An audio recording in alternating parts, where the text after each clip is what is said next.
Hey there, this is Ludwig, and now after all these videos, we have a pretty much set up Phasio account on the startup tier, and I would like to go and explore the storefront with you a little. And you'll find the storefront under your organization, under general, and then if you scroll all the way down behind the embed link, this is your link, and I've opened that here already.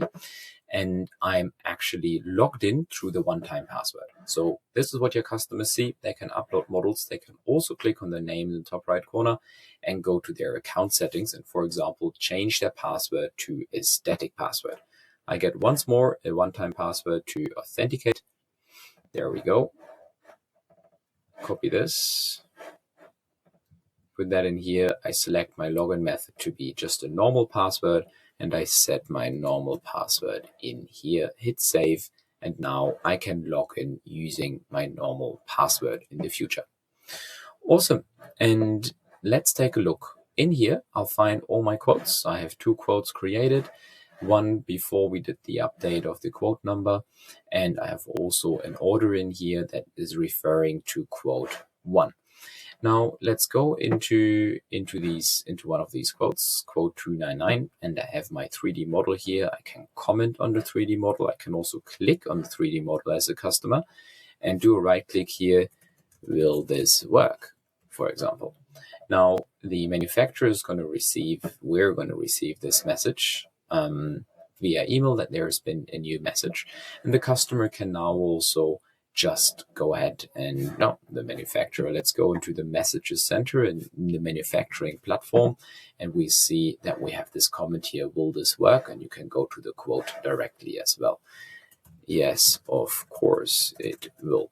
Now the customer will receive this message in form of an email that there has been a response, and the customer will also be able to reply to that message directly from that email.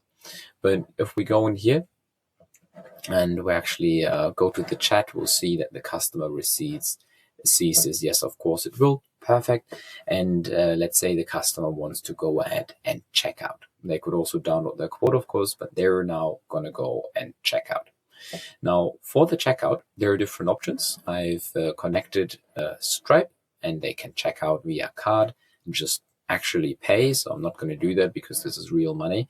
And you have also the options here, pay via purchase order, and also confirm order and pay by invoice later.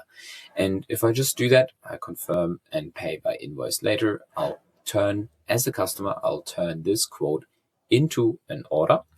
And I can also assign a certain purchase order here, maybe just the purchase order number, but also the PDF document if I have one. Now I'll get to download the quote here, and the customer now received an order confirmation. Let's take a look at that. First, there was this new message, right? That we have a new message received, but now in here we have a new order now. This order has been placed, and we can go directly to the order if we want to view that.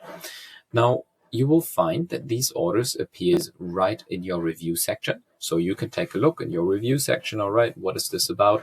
And you can click the 3 dots and also edit orders in order to, for example, this is not possible, right? We need to add a certain expense, right? And you can go and do that. Or you can also, if the customer calls you and asks like, hey, I have a larger quantity, I need it 3 times, you can just do that, hit save, and then you'll be fine with 3 in terms of your quantity.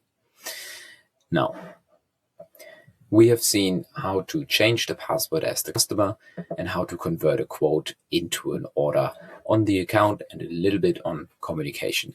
And in the next video, we're going to shed some light on the full process as a customer, from uploading a part all the way down through payments and the different options. But before that, we're going to configure some lead time options, and I hope to see you in the next video.